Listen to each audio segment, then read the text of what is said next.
Hello, and welcome back to Moon Mist Journeys. Today we're diving into one of the deepest layers of the twin flame journey, one that many feel but few can explain.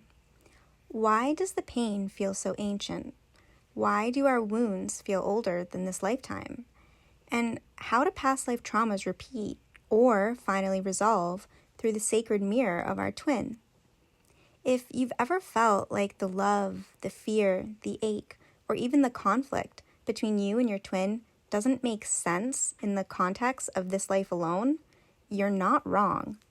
That's because you're not just meeting someone in the present, you're meeting the entire soul history between you.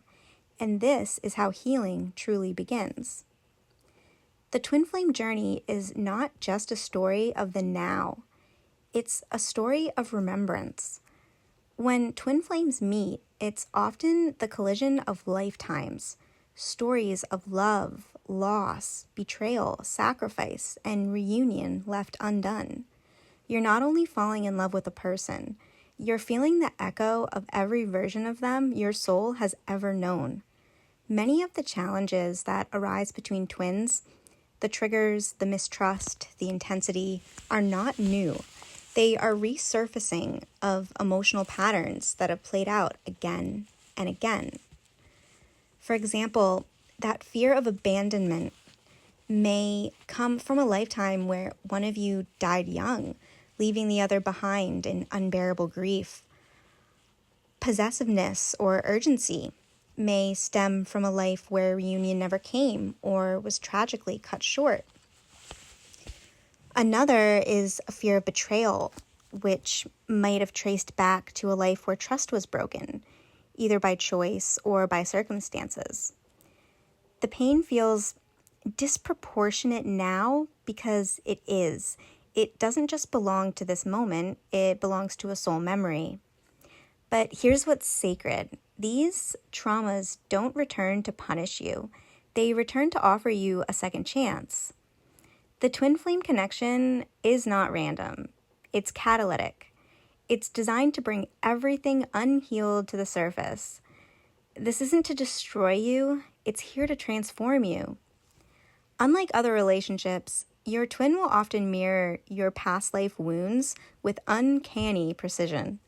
They reflect not only what was done, but what was felt, what was buried, and what still lives in your energetic field.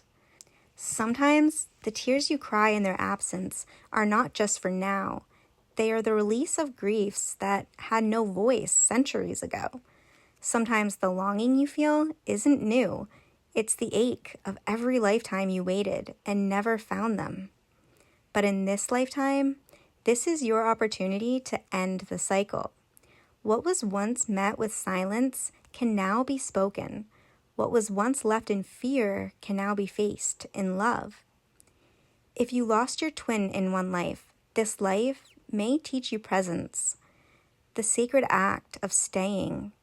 If you were the one who betrayed or harmed them in the past, this lifetime may bring the opportunity to make amends, to rebuild, or to part in peace, with compassion, with forgiveness, and with grace. And sometimes these patterns resolve through union. You come together fully to write a new ending, to love without fear, to stand in truth, and to stay. Other times they resolve through conscious separation, not with pain and blame, but with boundaries, soul respect, and a deep knowing that you did what you came here to do. Even if physical union is not possible, the healing still happens. The soul sees the difference. It recognizes the softening. It marks the return to wholeness. Because ultimately, this journey is not just about reuniting with them. It's about reuniting with yourself. It's about remembering who you were before the pain and who you are now beyond it. You're not just healing your own wounds. You're healing the shared lineage between you.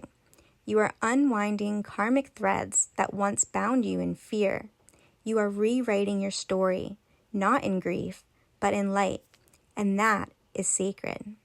So, if your connection feels heavier than it should, if the triggers feel too deep, the love too ancient, the pain too old to name, you're not broken. You're remembering. You're not here to repeat the wound. You're here to complete it. Whether your healing comes through reunion, release, or something in between, know this. Every time you choose truth over avoidance, love over fear, wholeness over codependency, you're healing not just this lifetime, but all the ones that came before. And that is how the cycle ends. That is how love evolves. I want to thank you for being here with me on Moon Mist Journeys. If this message touched something inside of you, I'd love to hear your story in the comments. Or simply comment, "I remember," to honor what's been awakened. Don't forget to like, subscribe, and turn on the notifications if you'd like to keep walking this path with me. Until next time, let the grief be a guide, let the mirror be sacred, and let love rewrite what pain once etched into your soul. You are not here to repeat. You are here to rise.